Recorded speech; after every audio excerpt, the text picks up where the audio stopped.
Hey Kempner Band, this week we're working on G concert key study. When I look at the page, the first thing I want to do is look at the key signature.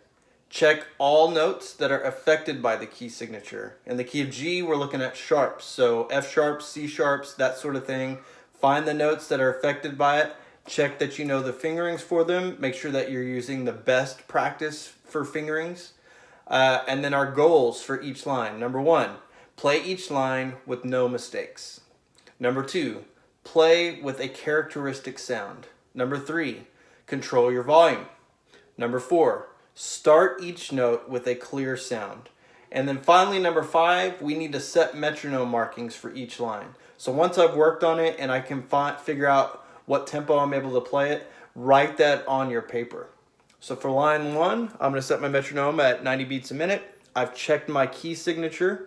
I've looked at it really carefully. I've looked through the notes. I make sure I know what notes are affected by the key signature. I start my met.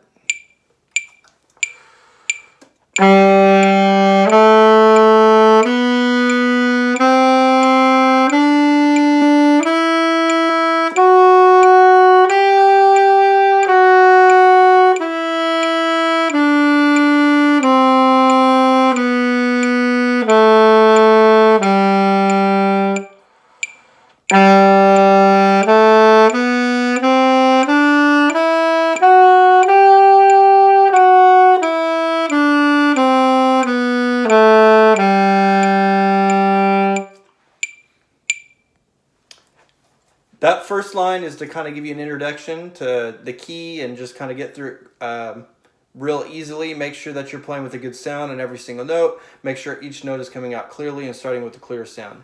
Line 2 is a fussel scale. So we've had guidelines for concert band, symphonic band, and wind ensemble at what tempo you should be playing these at. But you find out in this key what tempo you're comfortable with. And there's a repeat, so we play it twice.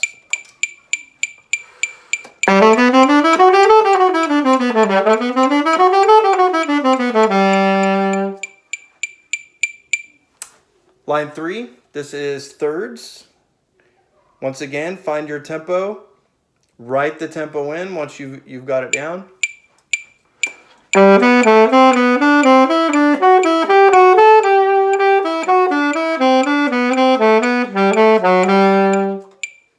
Line 4, this is a Clark steady.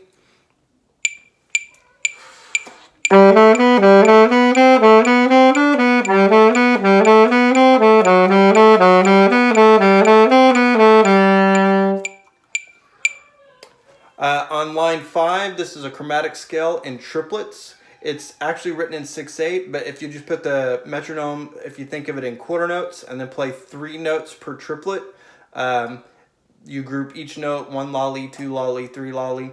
The other thing is to make sure on the chromatic scale that you're using the right chromatic fingerings. So for instance, on saxophone, I should be using fork F sharp, side A sharp, side C. On clarinet, make sure you're using your sliver keys and your fork keys. So check that you're using the right fingerings and then figure out what tempo you can play this one at.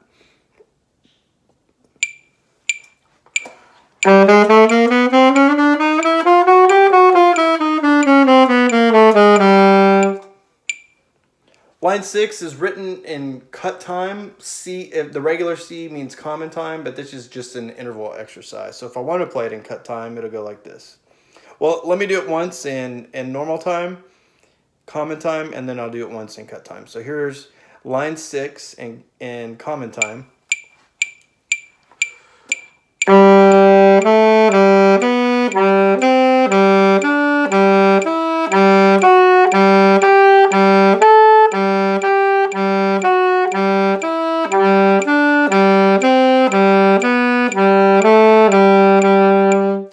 And then if I play it in cut time, it goes more like this.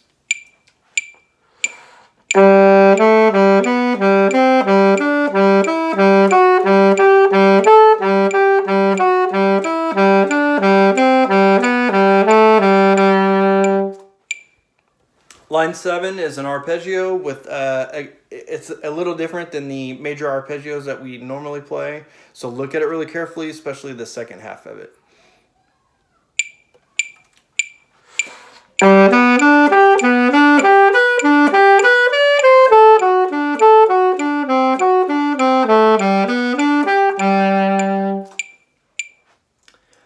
Line 8 is a tonguing exercise, rhythm exercise.